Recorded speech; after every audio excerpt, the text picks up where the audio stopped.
A while back, there was a family that moved in next door to my family. They had a son who was just twisted.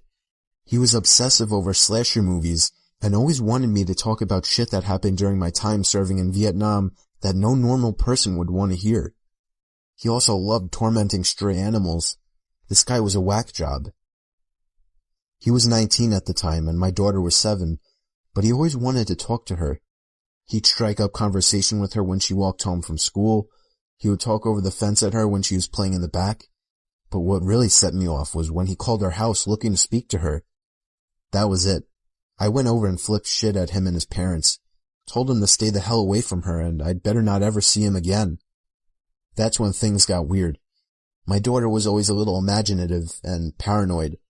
She would think there were monsters under her bed and whatnot, so when she told me there was something living in her closet and she was too scared to get up and tell us at night, but it wasn't there in the daytime, we blew it off as no big deal. A few weeks went by and one night my wife and daughter were staying at my mother's for a girls' night.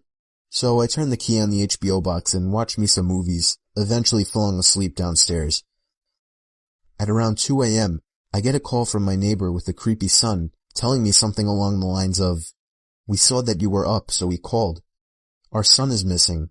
I went by his room to use the bathroom and his door was open, which isn't usual, and there was no sign of him. We need help looking for him."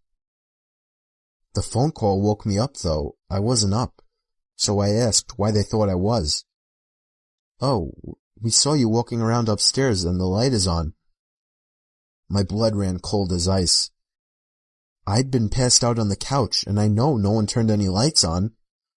I hung up on them, ran outside to my truck to grab my shotgun, but noticed the sheriff pulling up to my neighbor's house by this point.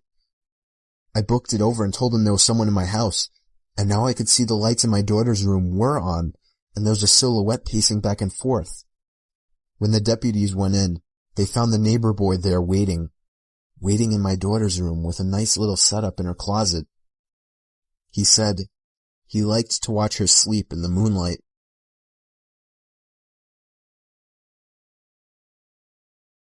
It was a Friday night, and my friend was picking me up in his car from my house. I was in a hurry since we were running late for the hockey game in the city. The whole car ride there, we were having such a good time that I hadn't even noticed that I didn't have my phone. I searched the car seat, the floor, but it wasn't in the car. I was sure that I had just forgotten it. During the hockey game, I couldn't stop worrying that maybe I had dropped my phone somewhere, so I borrowed my friend's phone and ran to the bathroom. I dialed my number and hoped someone at my house would pick up. It took 3 rings before somebody picked up, but they remained silent on the other end. I yelled into the phone that I was just checking if I had left my phone at home. They didn't answer. I assumed it was my little brother just messing with me, so I hung up. I got home late that night to see that my parents weren't home. I got inside my house and called them to see where they were. They told me that they had gone out to eat and see a concert at the park with my little brother.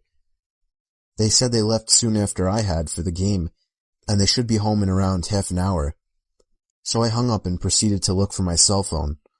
But then I realized, how could somebody in my family have picked up my phone if they hadn't been home? I felt a pain in my stomach as fear swept over. It was at that moment that I heard the back door to my house open and close. I immediately jolted out the front door to the neighbors and called the police. Apparently, the back door was left open and somebody had simply walked into our house. Nothing was stolen, but the scariest thing is the thought that we could have fallen asleep with a stranger in the house.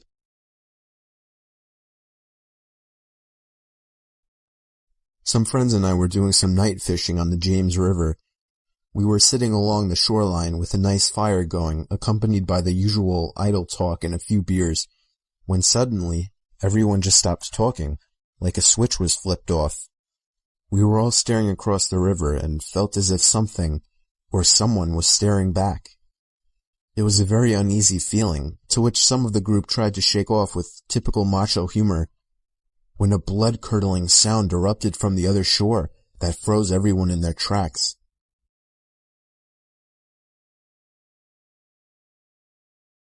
The sound was unlike any other that I had ever heard, and it made every hair on my body vibrate and tingle.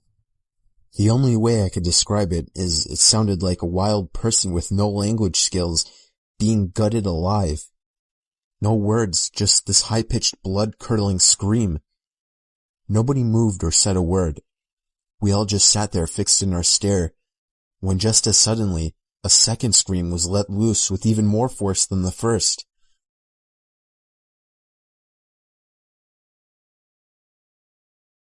By this time, several of us were sprinting to our trucks that were parked a few yards away, retrieving various firearms. When we got back, we all sat there quietly, with our eyes fixed, staring toward the opposite shore, watching the light from our fire reflecting off the rocks. We sat there waiting for another scream, or something to move on the other side of the river. Finally, a third scream came just as suddenly, but this time, it was on our side of the river, coming from the bushes about a yard away.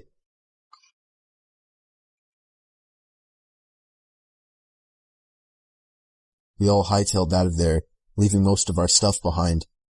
When we got to our trucks, we heard the scream one more time, just beyond the tree line. We all floored it the hell away from there, and never found out what was making the sounds.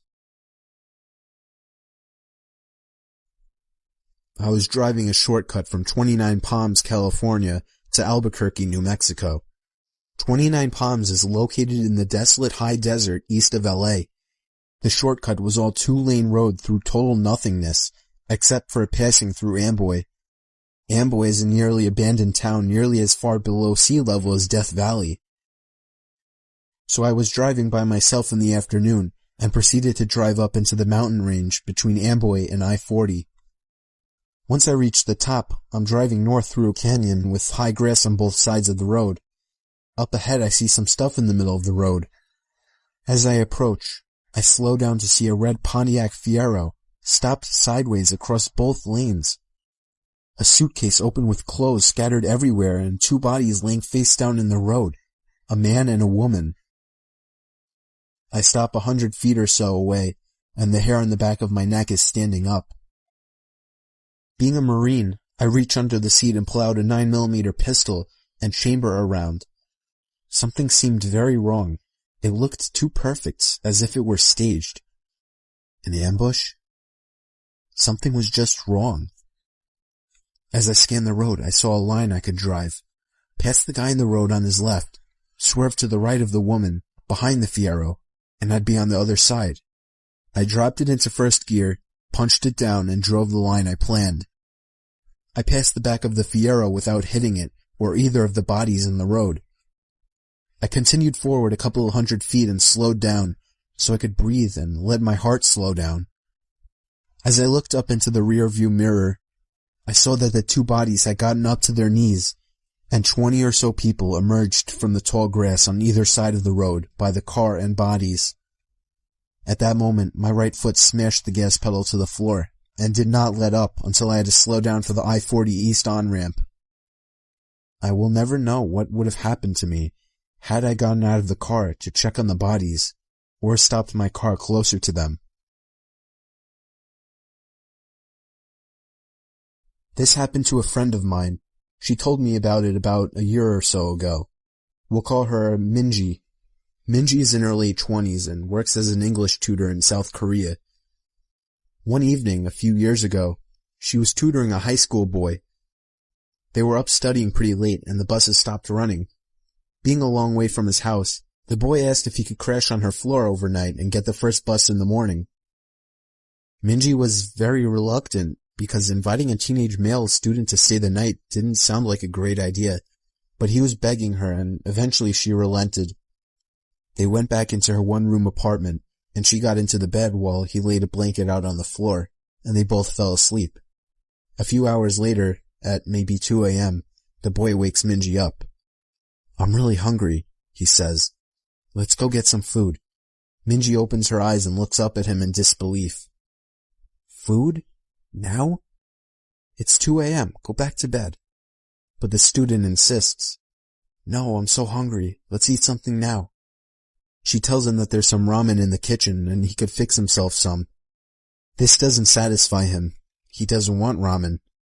"There's a 24-hour place just down the road. Let's go there," Eventually, after several minutes of persuasion, the boy gets Minji to come with him to the restaurant. They leave the apartment and head out. As soon as they're on the street, the boy turns to Minji and says, "I'm not hungry. I woke up in the middle of the night and looked under your bed. There's a man sleeping there."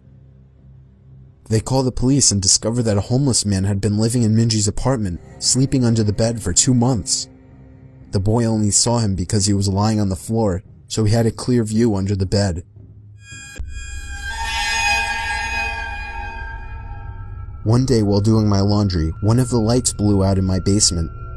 My basement is set up so that the laundry room is split up from the other side of the basement with a wall and a door. In order to get upstairs, you have to exit the laundry room and go through the other part of the basement.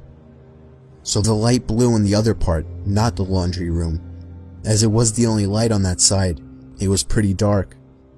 I finished the laundry I had to do while dreading the walk through the dark basement.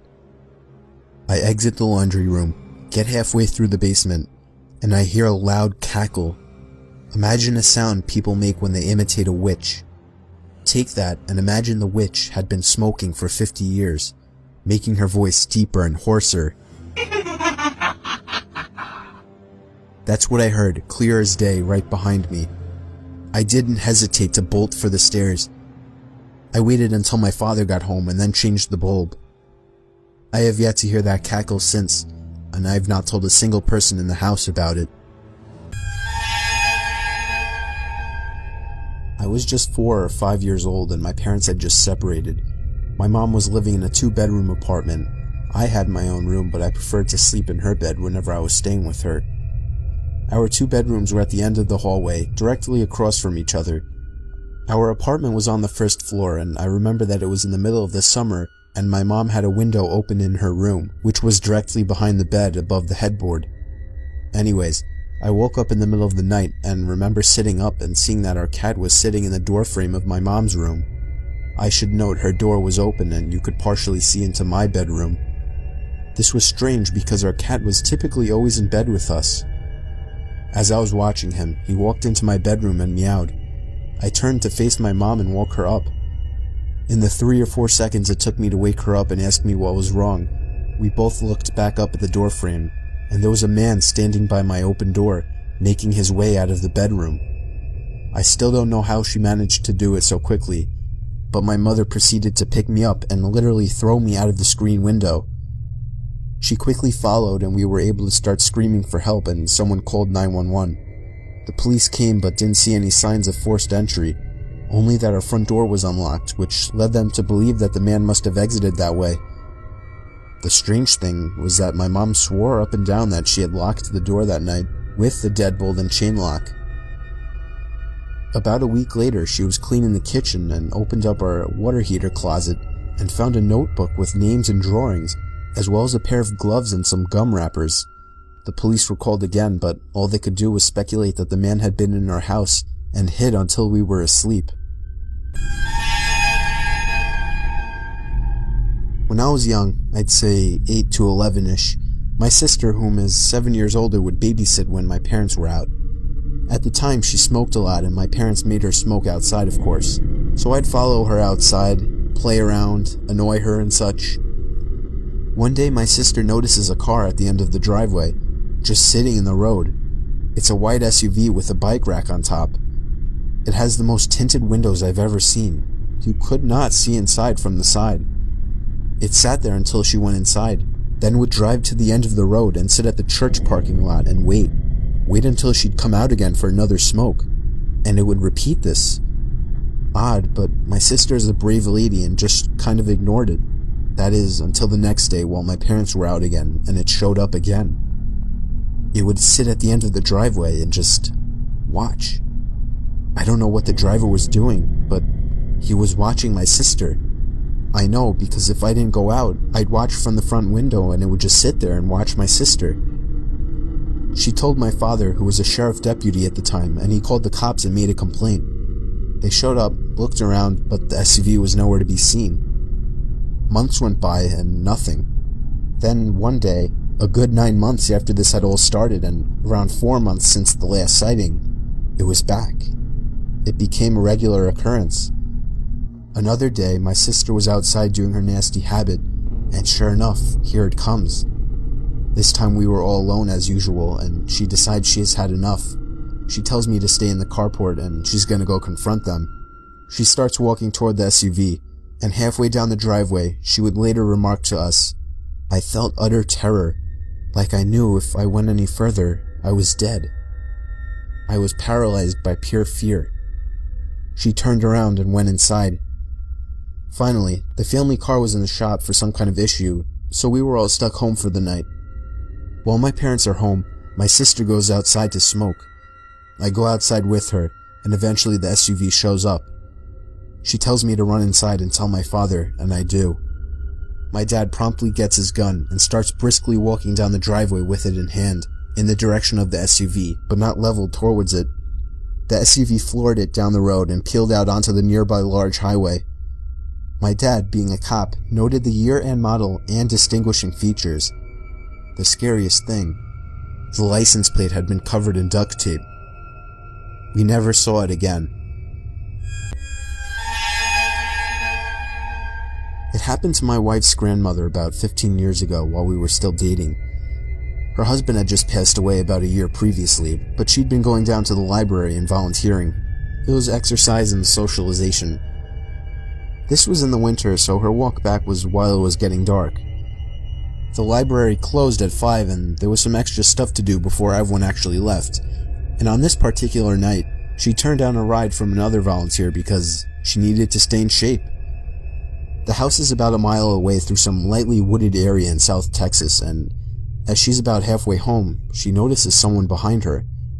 He's walking the same direction and gaining on her, which in itself isn't all that particular. She's old and thus not particularly fast, but in this case he seems vaguely sinister. They keep walking. Pretty soon he's right behind her. Then he falls into pace, just staying behind her. Now she knows something's up. But she's almost home. She can see the top of her driveway coming up, and she leaves her lights on so it'll look like someone's home when she's walking in. She just needs to make it another 150 yards. Then 100. All that time, she said he was so close that she could feel his breath on her neck. Around maybe 50 yards, it happens. A strong hand on her shoulder. "Okay, bitch, don't turn around and hand over your purse or I'll cut you." She stops for a second, then takes one big step forward, turns, and shoots the guy in the neck with the .38 she keeps in her purse. The guy spent the next 5 years in a prison hospital before he died of complications. My wife's grandmother passed last year, but up to the end, she lamented that she pulled the trigger too soon.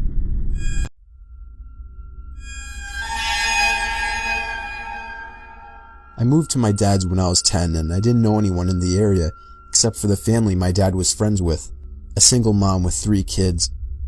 Luckily there was a girl a couple of years older than me. She was 12 at the time I met her, and we got to know each other a little over a couple of years. We weren't close, but we ended up having the same friends. One night my friend Rob was hanging out with her and her younger brother.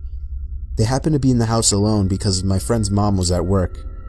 Her mother has been helping this one lady through her work and got to know her fairly well. She found out her sister was in a mental institution and was let out recently. The night Rob is hanging out with my friend, they get a knock on the door. My friend thought it was just their mom, since she knocks a certain way when coming in, and he answered it without thinking. Rob wasn't supposed to be there and he took off through the window to his house down the road. He never thought twice about it. It wasn't her mom. It was the sister of the lady her mom was helping, and she figured out through talking to her sister where her family lived and her mom's working schedule. She came in. This is where I don't know the details, and I'm glad I don't. My friend's younger brother got away to the neighbor's house to call the police. The lady brutally murdered my friend a week from Christmas, decapitated her, and left her body naked in a bathtub. She even hid her head. They had to look through the presents, and I don't know where they found it. But they did. I wasn't allowed to go to her funeral.